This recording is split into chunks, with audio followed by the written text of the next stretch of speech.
Sudanas, kumaha kabarna? Damang sadena dengan saya si Otong kembali lagi di channel Ningali Film. Pada episode kali ini kita akan membahas alur cerita dari film Cinta dan Kekuatan untuk bagian yang pertama. Dan tidak usah berlama-lama lagi, mari kita mulai ceritanya.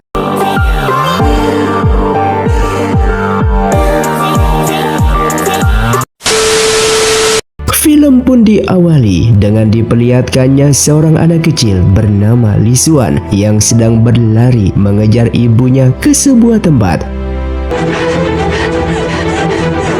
Di sana terlihat para murid dan master dari perguruan Mo sedang mencoba menyegel Kaisar Naga yang merupakan dari klan Kunwu, yang dimana dulunya mereka saling berdampingan. Namun dikarenakan klan Kunwu memiliki kekuatan spiritual yang sangat tinggi dan dapat mengancam kepunahan klan manusia, sehingga klan manusia ingin menangkap dan membunuh mereka semua.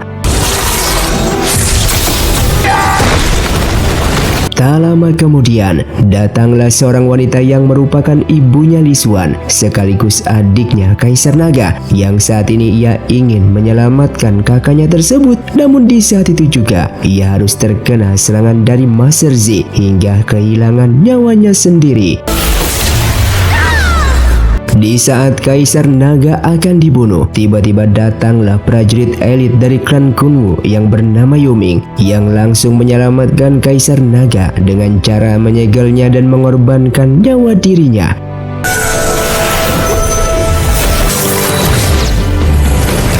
Namun sebelum mati, ia pun mengatakan kalau suatu saat nanti klan Kunwu akan membalas perbuatan mereka ini dan membebaskan Kaisar Naga dari segelnya.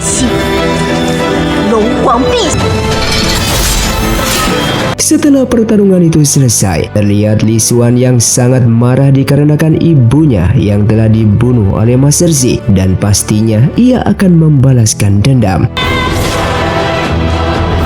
Singkatnya, Lisuan yang sudah ditangkap dan akan dieksekusi mati oleh pihak kerajaan Tian. Namun di sini sang ayah yang merupakan menteri kerajaan memohon ampunan kepada sang Master Z agar anaknya ini tidak dibunuh. Yang ternyata ayahnya Lisuan ini merupakan seorang manusia yang menikah dengan ibunya Lisuan yang berasal dari klan Kunwu. Sang Master yang tidak tega membunuh Lisuan yang merupakan anak kecil, ia pun akan memberikan kesempatan kepadanya dengan syarat ia akan menghilangkan ingatan Lisuan, sekaligus ia akan mendidik dan menjadikannya seorang murid di perguruan Mo miliknya. Sang ayah yang mendengar hal itu begitu sangatlah senang, dan ia pun menerima keputusan dari sang master tersebut. Diperlihatkannya sang master yang memulai menghilangkan semua ingatan masa lalunya Lisuan agar tidak adanya kebencian terhadap klan manusia.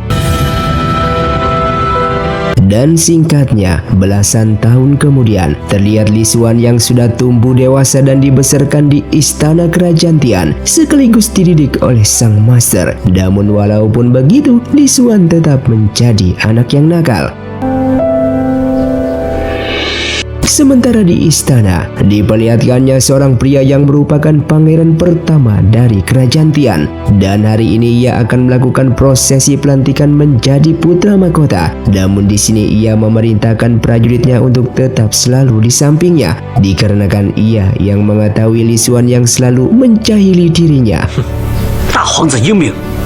Dan di saat dalam perjalanannya, seketika ia pun bertemu dengan seseorang yang ternyata itu adalah Lisuan yang menyamar dan berhasil menculik dirinya. Terlihat semua orang terutama sang kaisar sangatlah panik mengetahui kalau pangeran pertama yang sampai detik ini tidak kunjung datang ke istana. Dan tak lama kemudian, salah satu prajurit di sana melaporkan kepada sang kaisar kalau pangeran pertama telah diculik oleh Lisuan. Dengan mengetahui hal tersebut, sang kaisar pun menyalahkan ayahnya Lisuan, dan ayahnya Lisuan pun berjanji akan segera mendapatkan pangeran pertama dari tangan Lisuan. Sedangkan di sisi lain, diperlihatkannya seorang wanita bernama Su Yao yang berasal dari klan Kunwu untuk menemui sang master. 皇被困在这。 yang ternyata masternya itu merupakan pedang milik Kaisar Naga yang saat ini memerintahkan Su Yao untuk pergi ke perguruan Mo dikarenakan perguruan tersebut telah menyembunyikan Kaisar Naga di sana, sehingga Su Yao harus segera menemukan dan membebaskan sang Kaisar Naga agar mereka bisa membalaskan dendam atas perbuatan klan manusia di waktu belasan tahun yang lalu yang telah menangkap dan membunuh seluruh klan mereka. 恐惧圣女当年立下的诅咒。 Dan setelah itu, ia pun mengubah Su Yao menjadi manusia, sedangkan ia sendiri kembali ke bentuk semula yang merupakan sebuah pedang legenda milik sang Kaisar Naga. 我们可以进城了。 Yang pada akhirnya Su Yao pun berhasil sampai di sebuah kota milik kerajaan Tian, dan di sana ia tak sengaja melihat poster buronan Li Xuan dikarenakan sebelumnya telah menculik pangeran pertama. 就凭他，还想对付我们龙？ Di saat itulah Li Xuan yang sedang berpura-pura menjadi mayat dan dibantu oleh temannya agar mereka bisa keluar dari wilayah kerajaan Tian. Namun dikarenakan Su Yao yang ingin membantu pihak kerajaan, ia pun mengatakan kepada para prajurit di sana kalau mayat yang berada di dalam gerobak tersebut wajahnya sangatlah mirip dengan poster buronan itu, sehingga Li Xuan bersama temannya pun segera kabur dari sana.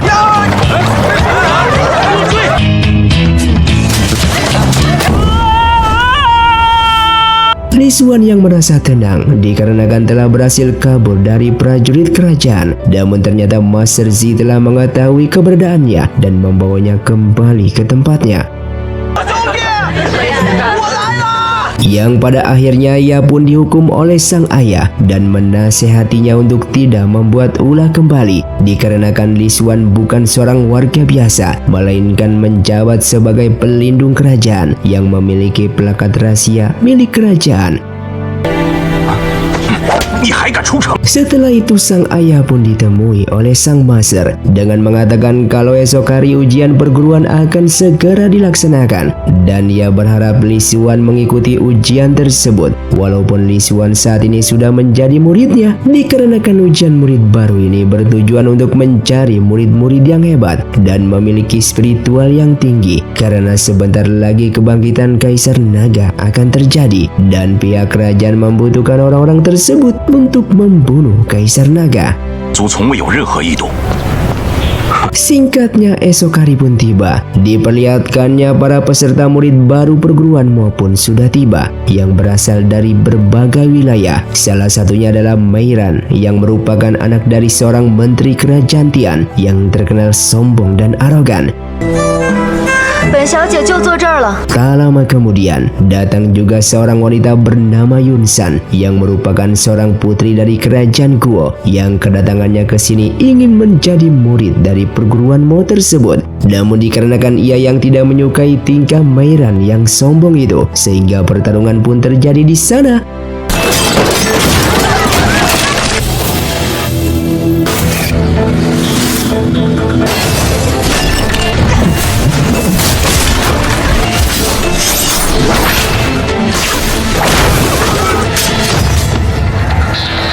Namun Meiran yang kalah dikarenakan senjata spiritualnya diambil oleh Su Yao di saat pertarungan tadi. Ia pun sangat marah kepadanya.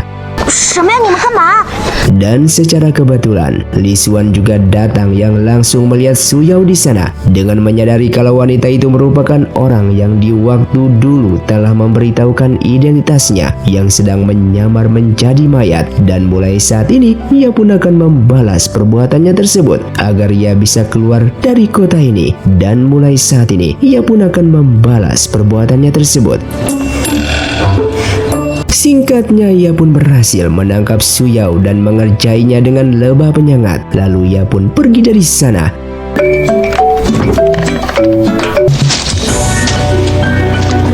Namun dikarenakan ia yang baik hati terhadap orang walaupun sedikit usil, ia pun merasa bersalah mengerjai Su Yao dan kembali ke tempatnya.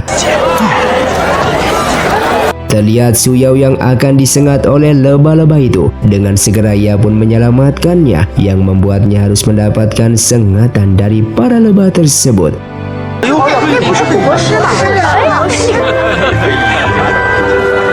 Singkatnya, semua calon murid pun berkumpul yang langsung disambut oleh Master Z, dan terlihat Su Yao yang sangat dendam terhadap sang master.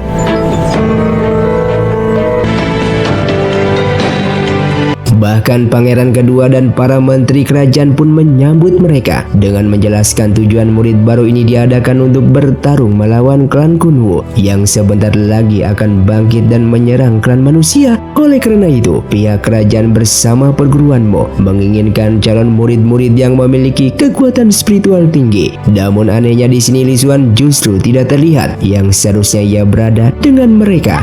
子夜，我有一个问题。 Dalam tahap ujian pertama, mereka harus bertarung satu sama lainnya. Bahkan mereka pun berkesempatan untuk bertarung melawan pelindung kerajaan, yaitu Li Xuan. Bagi siapapun yang mampu mengalahkannya, maka orang itu berhak akan mendapatkan plakat rahasia milik kerajaan dan menggantikan posisi Li Xuan, yang dimana plakat rahasia tersebut mampu keluar masuk ke wilayah rahasia milik kerajaan. Dengan mendengar hal itu, Su Yao bertekad untuk mendapatkan plakat tersebut, karena dengan plakat itu tentu saja ia akan lebih mudah menemukan di mana Kaisar Naga berada. Singkatnya, ujian pertama pun dimulai dan terlihat mereka yang menunjukkan kemampuannya masing-masing.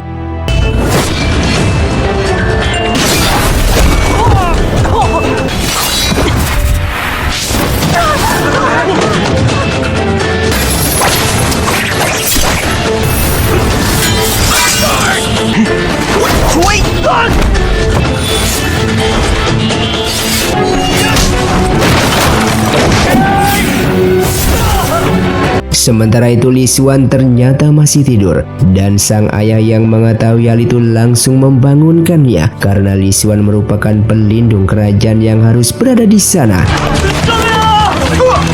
Di sisi lain, semua ujian pun sudah selesai dan terlihat para calon murid yang berhasil lolos dalam ujian ini yang nantinya akan dididik menjadi murid terkuat untuk mengalahkan klan Kunwu. Tak lama kemudian, Li Xuan pun datang ke sana, yang membuat Su Yao melihatnya langsung menantangnya, dikarenakan ia yang ingin mendapatkan plakat tersebut jika mengalahkan Li Xuan. Namun seketika seorang master mengatakan bahwa plakat rahasia tetap dipegang oleh Li Xuan, sehingga keputusan itu membuat para murid di sana menjadi kecewa karena kesempatan mendapatkan plakat rahasia akhirnya gagal. Di malam harinya, saat semua murid sedang tertidur, Su Yao sengaja menyelinap memasuki ruang rahasia dan ia mengikuti petunjuk dari batu kristal hijaunya milik klan Kunwu, sehingga ia pun menemukan sebuah ruangan rahasia.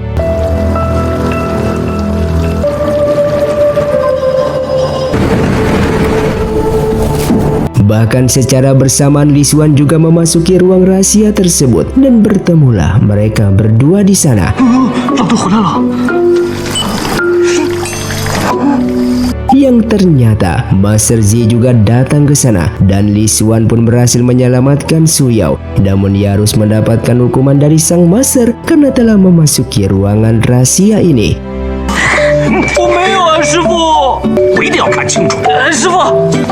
Terlihat ia yang mendapatkan hukuman dari sang master sambil mengatakan ia yang sebenarnya tidak ingin mendapatkan jabatan sebagai pelindung kerajaan karena ia yang ingin hidup bebas dan berkelana keluar meninggalkan wilayah kerajaan ini. Namun di sini sang master tetap memaksanya untuk menerima jabatan tersebut, dikarenakan jika tidak, mungkin di saat itu sang kaisar telah menghukumnya, dikarenakan sebelumnya Li Xuan yang telah menculik pangeran pertama, dan sang master berharap kepada Li Xuan ini untuk tidak melakukan masalah lagi.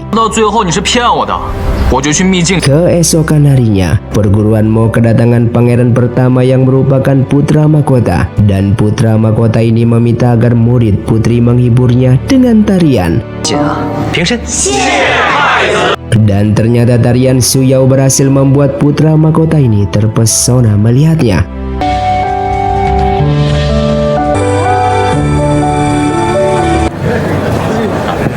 Dan singkatnya, materi untuk menjadi murid terkuat pun sudah dimulai. Terlihat semua murid serius berlatih yang sedang diajarkan oleh master mereka.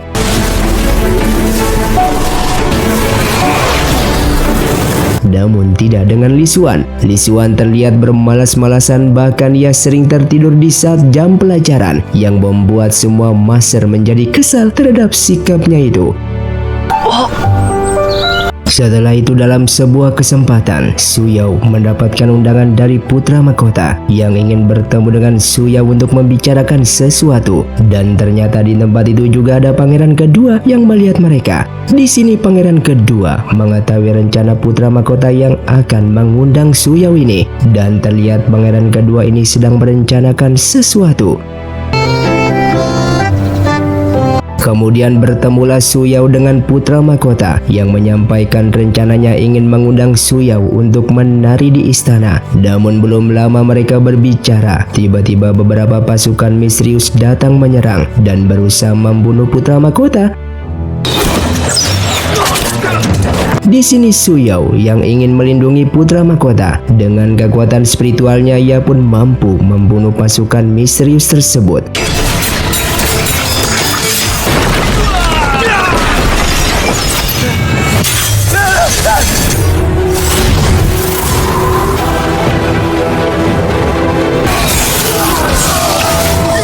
Setelah kejadian itu, putra mahkota kemudian memerintahkan para prajuritnya untuk menangkap Li Xuan dan membunuhnya karena ia yang sering dijahili oleh Li Xuan. Sehingga kejadian ini pun ia menganggap Li Xuan lah dalang di balik ini semua. Namun seorang menteri menasihatinya bahwa pembunuh yang sebenarnya mungkin saja bukan Li Xuan, karena jika Li Xuan membunuh putra mahkota, itu sama sekali tidak ada untungnya bagi Li Xuan. Mendengar itu, putra mahkota langsung menyadari kalau memang ada seseorang yang menginginkan ia mati, dan tentu saja akan merebut posisinya sebagai putra mahkota dan menganggap kalau pangeran kedualah yang merencanakan pembunuhan ini.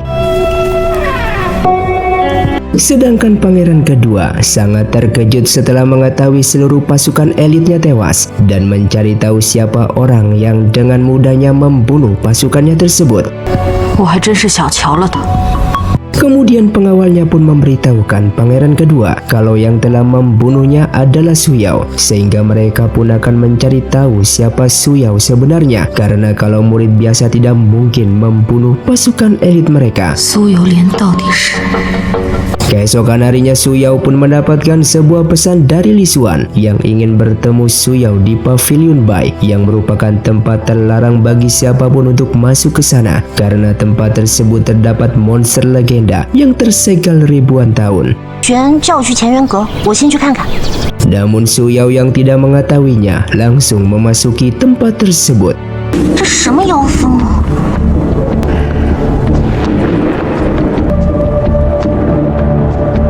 Sementara Li Xuan sendiri ternyata sedang makan siang di kantin bersama teman-temannya. Lalu salah seorang temannya sangat terkejut di saat mengetahui Li Xuan ternyata ada di sini. Padahal sebelumnya Su Yao berpamitan kepada dirinya akan pergi ke Pavilion Bai. Mengetahui tempat itu sangat berbahaya dan Li Xuan merasa Su Yao sedang dijebak oleh seseorang. Ia pun langsung ke sana untuk menyelamatkannya.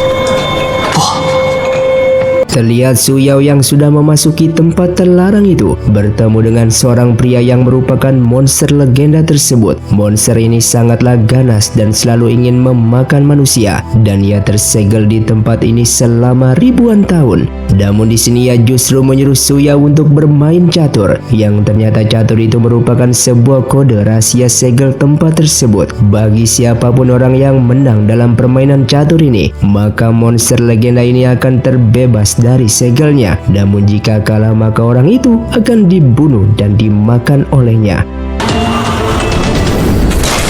Dan karena Su Yao tidak bisa bermain catur, maka ia pun akan membunuhnya.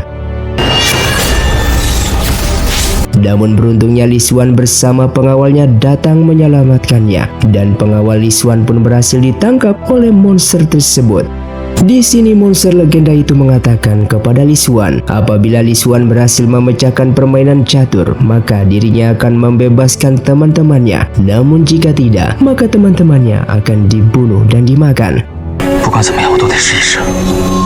Li Xuan yang sebenarnya tidak mengetahui bagaimana caranya memenangkan permainan catur itu. Namun seketika ia teringat di saat dulu pernah dikurung oleh masternya, dan satu-satunya cara untuk bebas yaitu memecahkan permainan catur yang sepertinya sangat mirip dengan permainan catur milik monster legenda tersebut.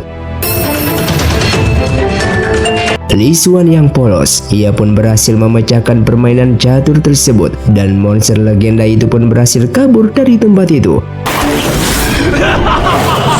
Yang ternyata permainan catur itu sebuah kode segel yang jika berhasil maka segel itu akan terlepas. Terlihat para master pun menjadi panik ketika mengetahui monster itu keluar dari segelnya, dan mereka pun meminta Li Xuan agar bertanggung jawab menangkap kembali monster tersebut. Li Xuan yang merasa bersalah, ia pun akan bertanggung jawab dan menangkap kembali.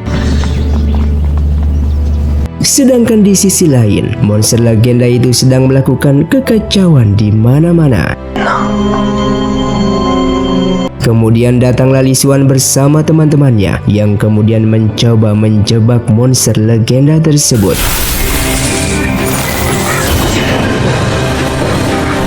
Namun ternyata kekuatan monster itu sangatlah kuat dan mereka semua pun merasa kewalahan.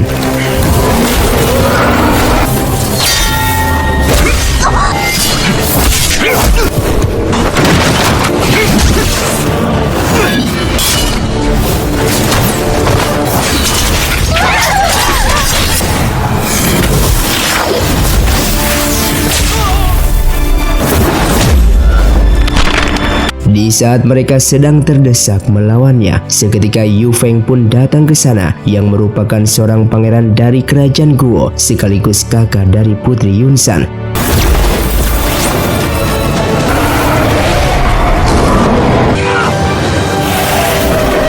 Singkatnya, para master pun memperkenalkan Yu Feng kepada semua murid di sana yang juga akan menjadi murid di perguruan Mo ini. Setelah berkenalan, Pangeran Yu Feng ini kemudian menemui adiknya yaitu Putri Yunsan. Di sini ia menegur adiknya ini yang mengikuti perguruan tanpa persetujuan keluarga, yang ternyata Yunsan yang meninggalkan kerajaannya karena lari dari perjodohan. Sementara di sisi lain, di sebuah tempat rahasia, diperlihatkannya Master Zi sedang memperkuat segel Kaisar Naga karena ia merasakan ada firasat buruk yang akan terjadi. Jika sampai terjadi Kaisar Naga yang berhasil keluar dari segelnya, maka perang besar antara klan manusia dan klan Kunwu pun akan terjadi kembali dikarenakan mereka yang ingin membalas dendam. Keesokan harinya, diperlihatkannya Yu Feng yang memulai berkenalan dengan seluruh murid, dan bahkan ia juga berkenalan dengan Su Yao.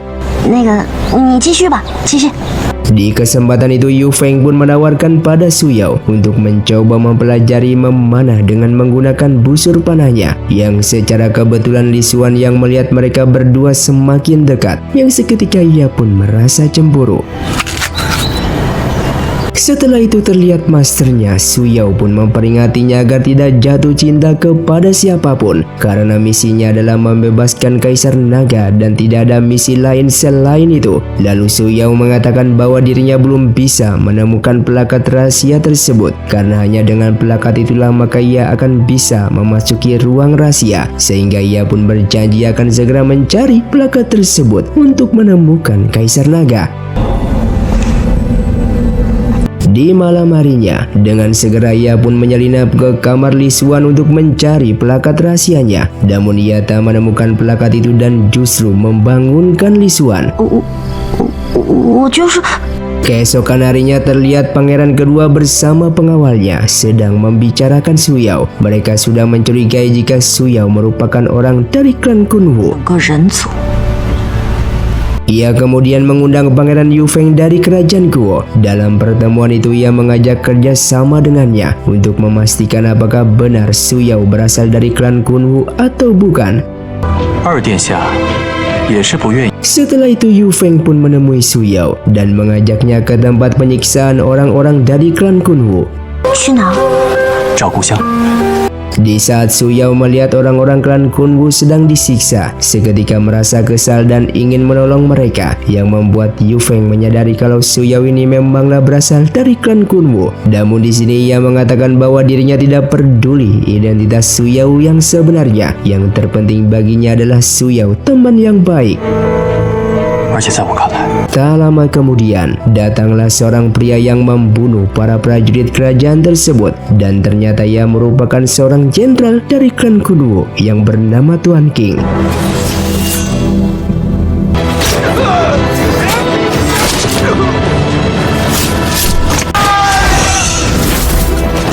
Dengan melihatnya, Su Yao pun merasa terkejut karena yang ia tahu kalau Tuan King sudah mati di saat perang puluhan tahun yang lalu.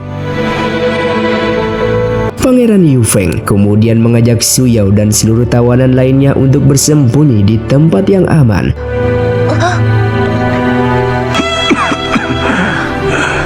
Sementara itu Su Yao bersama Yu Feng sedang berusaha menyelamatkan klan Kunwu untuk keluar dari kota kerajaan Tian agar mereka semua selamat.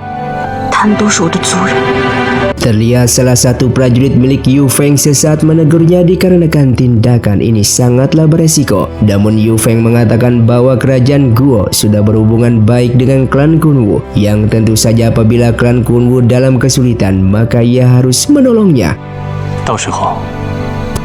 Singkatnya, mereka pun akhirnya berangkat membawa tawanan klan Kunwu untuk dikirim keluar kota. Namun di saat melewati gerbang kota, seketika mereka harus berhadapan dengan para prajurit dan juga Li Xuan yang siap menggeledah barang bawaan mereka.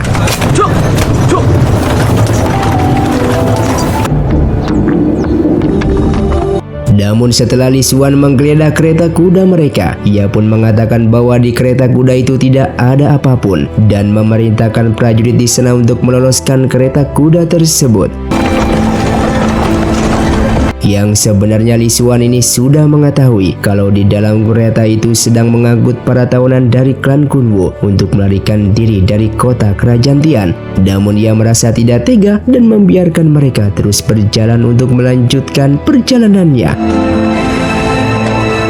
Sampailah mereka di sebuah tempat yang aman, dan di sini Su Yao mengatakan kepada mereka semua bahwa ia akan berusaha membebaskan Kaisar Naga, karena dengan kebebasan Kaisar Naga klan Kunwu akan bangkit kembali. Oleh karena itu ia akan kembali ke kota kerajaan Tian.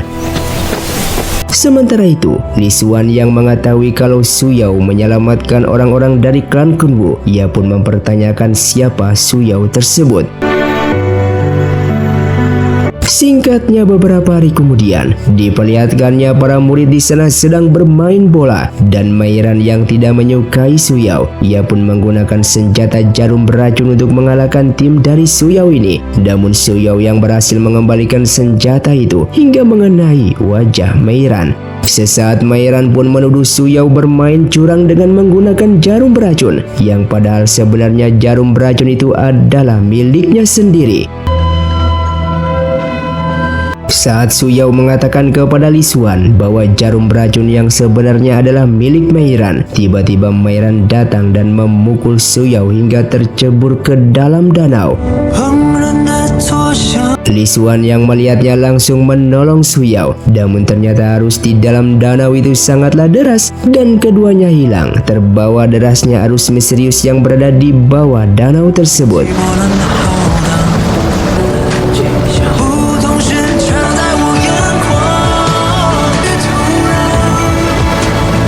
Sampai akhirnya mereka pun berada di suatu tempat bersalju, dan di sini Li Xuan pun baru menyadari kalau mereka berada di tempat ini dikarenakan ia yang sedang membawa plakat rahasia, sehingga plakat itu pun bisa membawa mereka ke tempat yang berbeda secara singkat. Singkatnya, keesokan harinya mereka yang berada di dalam goa seketika ditemukan oleh seekor anjing yang membawa mereka kepada seorang kakek tua misterius.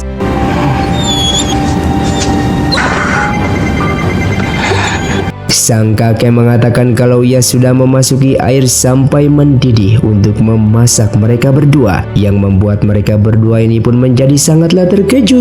Terlihat sang kakek itu akan memasak Su Yao terlebih dahulu dan setelahnya ia pun baru akan memasak Li Xuan. Namun dengan kecerdikannya, Li Xuan dengan segera menyandra anjing milik sang kakek sampai akhirnya sang kakek pun tidak jadi memasak mereka. Yang ternyata tujuan ia memasak mereka bukan karena ingin memakannya, namun karena ia ingin menyembuhkan mereka dari berbagai racun, terutama adalah Su Yao yang sebelumnya terkena jarum beracun milik Mei Ran. Di sini ia pun memperkenalkan dirinya sebagai tetua buku langit yang mengetahui seluruh kejadian di dunia maupun di langit. 想撇下我，2个人共赴黄。 Dengan menggunakan kekuatan spiritualnya, sampai akhirnya sang kakek pun berhasil mengobati Su Yao dari racun tersebut.